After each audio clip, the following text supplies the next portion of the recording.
Welcome to The Explainer. I am so incredibly pumped you're joining me today. We're diving headfirst into one of the most intense, transformative periods in all of history, the American Revolution.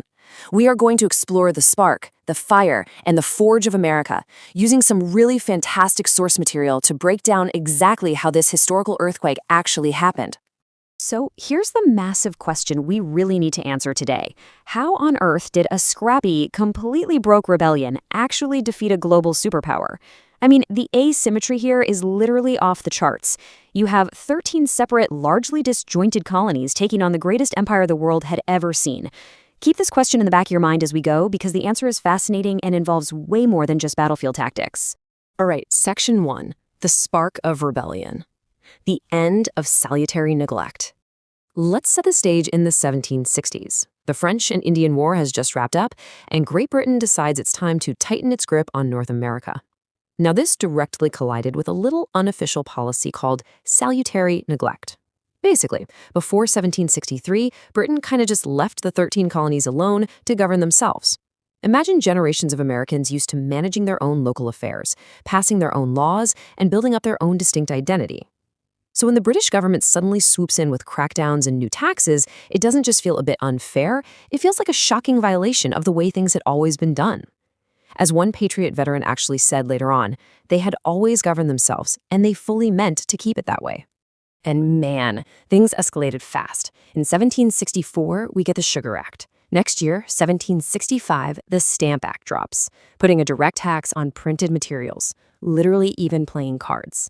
Fast forward a bit, and we hit the infamous Tea Act of 1773. Now, the main sticking point for the colonists wasn't necessarily that the taxes were astronomically high, right? It was that they had absolutely zero representatives in the British Parliament.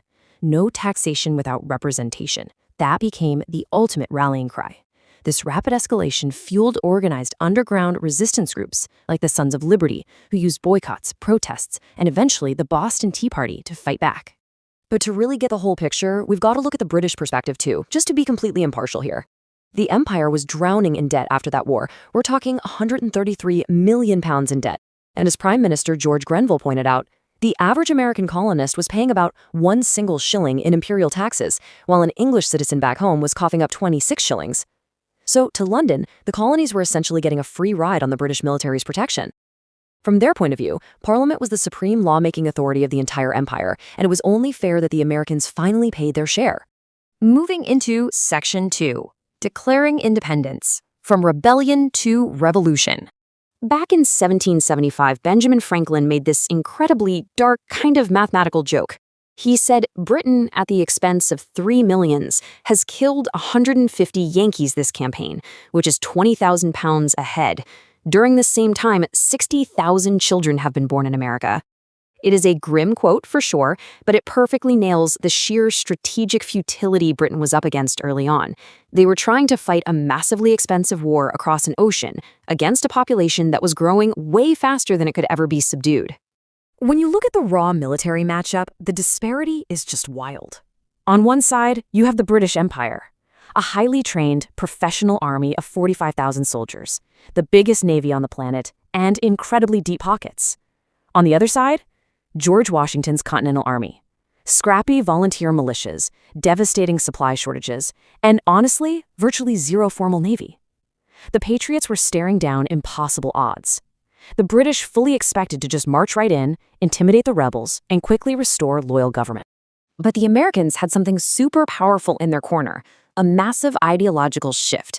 They drew heavily on the philosopher John Locke, championing the consent of the governed and universal natural rights. They were totally rejecting the whole idea of inherited aristocracy and monarchy, aiming for a republic instead. What kicked off as a demand for traditional rights as Englishmen had completely morphed by the time the Declaration of Independence was signed in 1776, turning into a revolution built on universal human equality. Which brings us to Section 3, Saratoga, the turning point. The French enter the fight. So in 1777, British General John Burgoyne marches south from Canada with about 7,500 troops. His big plan? Cut New England off from the rest of the colonies. But boy, did things go sideways for him. His forces get totally bogged down in the dense forests, and meanwhile, the American army under General Horatio Gates just swells to over 13,000 troops. Burgoyne is trapped. After some absolutely brutal fighting at Freeman's Farm and Bemis Heights, the British suffer over 1,000 casualties compared to just 330 for the Americans, ultimately forcing Burgoyne to surrender his entire army. Now, behind the scenes of this battle, there was some serious tactical drama happening.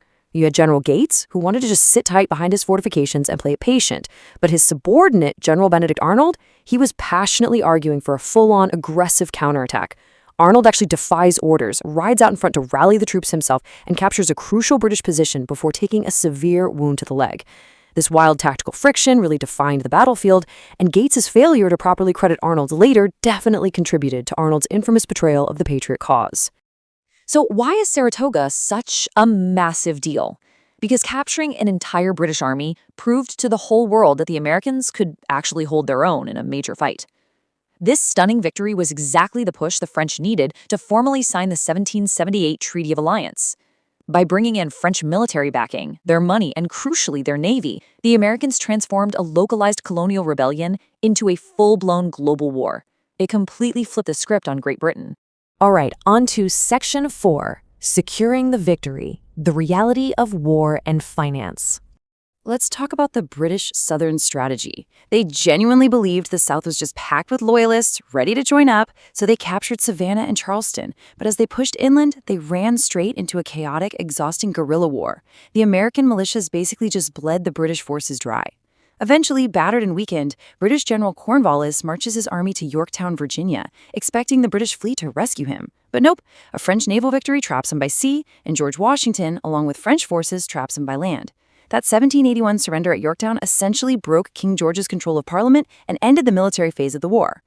But hey, the military victory is really only half the story here.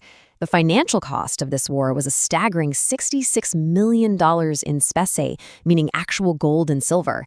And the catch? The fledgling Congress absolutely did not have that kind of cash. At the start of the war, there was maybe $12 million in gold across all the colonies combined. Congress couldn't levy taxes, the British had blockaded the ports, and the army was constantly threatening mutiny because, well, they weren't getting paid.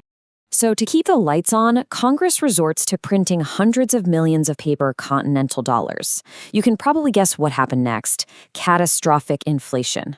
It got so incredibly bad that by 1791, these bills were being redeemed at literally 1 cent on the dollar. By 1780, the money was so completely worthless that people started using the phrase, "not worth a continental." The financial toll this took, especially on the soldiers getting paid in this rapidly depreciating paper garbage, was just absolutely brutal. Finally, Section 5, Forging a New Nation, from Confederation to Constitution. Building a brand new government from scratch was, honestly, incredibly messy. After declaring independence, the colonies essentially became sovereign individual states. To manage the war, they threw together the Articles of Confederation in 1781, which created a super weak central government that couldn't even collect taxes to pay off its debts. Realizing this whole fragile setup might just collapse under financial ruin or internal revolts, leaders like Washington and Madison called for the Philadelphia Convention.